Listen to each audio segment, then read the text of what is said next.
มันมียุคหนึ่งที่โลกของเราเกิดความหายนะมนุษย์เราทั้งหมดเนี่ยเขาเรียกว่าจักรวาลทั้งโลกทั้งหมดมี100 แสนโกฏจักรวาลอยู่ด้วยกันมนุษย์เราเป็นว่าจักรวาลหนึ่งตัวเองจักรวาลนี้เมื่อเกิดขึ้นมาแล้วนะจะอยู่ได้64 อันตรกับจะหายนะครั้งเมื่อสิบหายครั้งหนึ่งเปลี่ยนแปลงครั้งหนึ่งเขาเรียกว่าไฟไปด้วยกันจะไหม้โลกอันนี้โลกใหญ่ไม่จริงๆไปด้วยกันจะไหม้โลกการไฟไปด้วยกันไหม้โลกเนี่ยมันจะมีเทพเจ้าอีกกลุ่มหนึ่งเขาจะลงมาเตือนมนุษย์นี้บอกว่าอีก100,000 ปีข้างหน้าจะเกิดไฟไปด้วยกันไหม้โลกคือเตือนคนให้ประมาทถ้าคนมีคุณธรรมประจำใจอยู่เขาจะรู้พยายามบำเพ็ญกุศลให้มากขึ้นเพื่อว่า100,000 กับไฟไปด้วยกันยังไม่โลกขึ้นก็ต้องบำเพ็ญกุศลนี้มากลักษณะไฟไปด้วยกันไม่โลกขึ้นนี่จะพูดให้เรื่องนี้ให้ฟังก่อนคือว่าเดี๋ยวนี้โลกของเราที่ในนามที่ศึกษามาว่าน้ำ3 ส่วนดิน1 ส่วนแต่เมื่อใดสมัยใดยุคต่อไปนี้ถ้าหากว่ามีน้ำกับดิน1 แล้วแหละนี่จะเริ่มปฏิกิริยาโลกมีการเปลี่ยนแปลงไปมากนั่นคือความร้อนจะเพิ่มทวีความรุนแรงมากขึ้นโบราณการท่านกล่าวไว้ว่าเมื่อไฟประเดกันจะไหม้โลกจริงๆนะจะเกิดดวงอาทิตย์7 ดวงเมื่อดวงอาทิตย์7 ดวงความร้อนของดวงอาทิตย์นั้นในช่วงเดือนเมษาความร้อนอย่างไรถ้า7 ดวงจะร้อนขนาดไหนที่จริงนักปราชญ์เราจะเปรียบเทียบว่าความร้อนนั้นจะเทียบกันได้กับอาทิตย์7 ดวงที่จริงก็ดวงเดียวนั่นแหละแต่ความร้อนมันจะเพิ่มได้ดีมากขึ้นเยอะว่ายุคนี้สมัยถ้าเราอยู่ในเมืองไทยจะรู้ว่าอุณหภูมิที่มีความร้อนขึ้นเพิ่มขึ้นทุกปีจะเพิ่มขึ้นทุกองศาเป็นเทียบปีนี้จะว่า41 องศาปีหน้าต้อง42ปีต่อไปต้อง43ปีต่อไปต้อง44 45 46ไปถึง50ไปเรื่อยๆทีนี้ความร้อนจะเพิ่มขึ้นปริมาณมากขึ้นทีนี้สัตว์เล็กสัตว์น้อยธรรมดาอายุสั้นก็ไม่มีความภูมิต้านทานจะต้องตายไปหมดสภาพไปหรือสูญพันธุ์ไปทีนี้ฟ้าฝนชนทานต่างๆก็จะไม่เป็นไปตามฤดูกาลยุคต่อไปเป็นอย่างนี้ทีนี้น้ำต่างๆก็ไม่พอกับความต้องการของการครองชีพของมนุษย์สัตว์ทั้งหลายเป็นสระก็ดีเป็นหนองก็ดีลำคลองต่างๆก็จะตื้นเขินมาตลอดตื้นเขินเรื่อยๆแล้วนี่หนองใหญ่ๆนั่นแหละตื้นเขินมาเยอะที่เมืองไทยรู้กันได้เพราะอะไร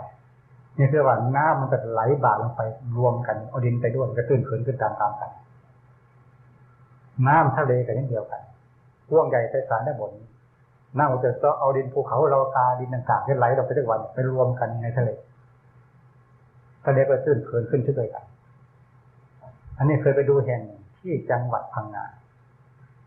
โบราณเขาเคยพูดกันอยู่เสมอว่าแต่ก่อนเขามาเลี้ยงวัวเลี้ยงควายหรือทำหากินในนั้นเวลาน้ำทะเลหนุนขึ้นมาท่วมบ่อน้ำจืดบ่อเวลาน้ำทะเลลงเขาก็กินน้ำบ่อจากระบบเขากินน้ำจืดได้แต่บัดนี้ไปดูแล้วบ่อน้ำจืดที่เขาเคยกินเลยก่อนกับน้ำทะเลที่มีอยู่ทุกวันห่างกัน1 กิโลมันลดลงเดี๋ยวนี้น้ำทะเลลดลงน้ำทะเลเพิ่มลดกันทุกคนทุกแห่งทีนี้พอลดลงไปพอดินก็มากขึ้นเพราะฝนมากขึ้นแต่ดินมากขึ้นนะคือเป็นตั้งแต่อยู่กรุงเทพเราเนี่ยแต่ก่อนเป็นมหาสมุทรเป็นทะเลท่วมหมดนี่ลักษณะที่ว่าความประโยชน์ของโลกไฟประเดียวกันจะไม่ลดเมื่อใดน้ำกับดินเนี่ย1 แล้วล่ะครับความร้อนจะมากขึ้นเมื่อความร้อนมากขึ้นเนี่ยน้ำทะเลก็แห้งมากขึ้นสัตว์ใหญ่ๆ ก็ปลาโลมาปลาอะไรต่างๆก็จะล่มหายตายไปน้ำมันของบนสัตว์ทั้งหลายนี่ก็จะเจือจางตามพื้นแผ่นดินไปผสมกันกับน้ำมันอยู่ในพื้นดินอยู่ก่อนเมื่อความร้อนมากขึ้นนั่นแหละจะเป็นไฟเพิ่มปฏิการมากขึ้นคือจะไหม้โลกนี่คือว่าไฟปฏิการไหม้โลกคือไหม้ความสูงของไฟปฏิการจะร้อนถึงไหนพวกท่านเดวดินนามาอยู่ไม่ได้ต้องเอาพวกจะไปอยู่จักรวาลอื่นเขาทั้งหมดนี่เรื่องไฟปฏิการไหม้โลกไหม้เป็นนานเป็นแสนสงกับท่านสงกับมีความยาวนานไฟปฏิการทีนี้เมื่อไฟปฏิการไหม้โลกเสร็จเรียบร้อยแล้วคือสัตว์โลกมนุษย์ทั้งหมดจะไม่มีในโลกนี้หมดเป็นโล่งในจากนั้นมาจะเกิดผลปฏิการผลปฏิการเมื่อตกลงมาตกน้อยลงมาเม็ดโตขึ้นเหมือนกับว่าทำลูกหมากว่าทำลูกตามลูกเท่าใหญ่ลงเทลงเลย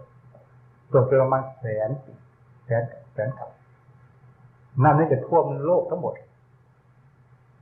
ท่วมโลกพอน้ำท่วมโลกมันจะเป็นไงพอเต็มแล้วก็หยุดไปอันนี้ยาวนานไม่เกิดต่อมาที่นี่มันจะเป็นลมปะเลยกันเริ่มต้นเป็นไฟปะเลยกันต่อมาเป็นน้ำปะเลยกันต่อมาเป็นลมปะเลยกัน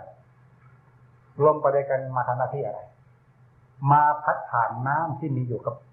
จักรวาลตีกันไปตีกันมาตีกันไปตีกันมาจนน้ำมีความฟองน้ำมีความเข้มข้นขึ้นเข้มข้นน้ำก็ลดลงเข้มข้นขึ้นเหมือนกับเราต้มน้ำอ้อยธรรมดาเราธรรมดาเคยต้มอยู่เนี่ยเป็นยังไงเมื่อมันเข้มข้นมากจริงนะว่ามันมีความเหนียวอย่างไรก็เหนียวอย่างนั้นทีนี้ต่อไปลมมันจะพัดเอาจุ่มปวกน้ำที่มันเข้มข้นเลยได้กองกันไปที่โน่นกองไปที่นี่ที่เราเรียกกันว่าภูเขาจนทุกยุคนี้สมัยอันนี้เป็นจุ่มปวกน้ำฟองเขาเลยเมื่อไฟประเดกันเรียกว่าภูเขาหินแต่ละแห่งไม่เหมือนกันพ่อคือภูเขาหินอ่อนก็ดีต่างๆก็ดีมันเป็นจุ่มปวกน้ำที่ละเอียดกองจุ่มเนี่ยเขาเรียกว่าภูเขาหินอ่อนภูเขาบางส่วนมันมีทรายปนอยู่ก็แบบภูหินทรายต่างๆนี่ก็แบบภูหินอ่อนนั่นจุ่มปวกน้ำตัวเนี้ยไปสวมกับดินที่ไฟไหม้แล้วเนี่ยพัดลมปั่นเขากันจึงแข็งขึ้นมาเลยว่าเป็นภูเขาถมดินภูเขาดินหินปนทรายนี่หินยังไม่เสมอกันเพราะว่าบางสิ่งบางอย่างเป็นปวกน้ำบนท้นก็เป็นภูเขาละเอียดบางแห่งเป็นภูกับดินเป็นภูดินผสมกันบ้างอันนี้ยุคหนึ่งสมัยนั้นต่อมาที่เนี่ยเมื่อแห้งพอต้องฝนแล้วเนี่ยลมจะพัดแปรปรวนตลอดเวลาถ้าเราดินล้วนๆเข้ามากองอยู่จุดอันนี้กองน้ำปวกน้ำหมดไปเลยจะมียุคต่อมาจะมาพัดเอาดินที่ไฟไหม้อย่างนี้ไปกองเขาเป็นกองเขาเรียกว่าภูเขาดินทุกวันดูจะบานรูปตรงต่างๆจะเห็นเนี่ยเหมือนกับลมพัดไหมเป็นแผงมากบ้างเป็นในบางนั้นนะจะแบบเป็นภูเขาลมพัดเป็นไฟประเดกันไหม้โลกยุคนั้นสมัยนั้นแต่ยุคนั้นยังว่าเป็นทะเลอยู่ก็ตามยังมีไดโนเสาร์อาศัยอยู่ในยุคนั้นสมัยมียุคเก่านี่ประวัติศาสตร์โลก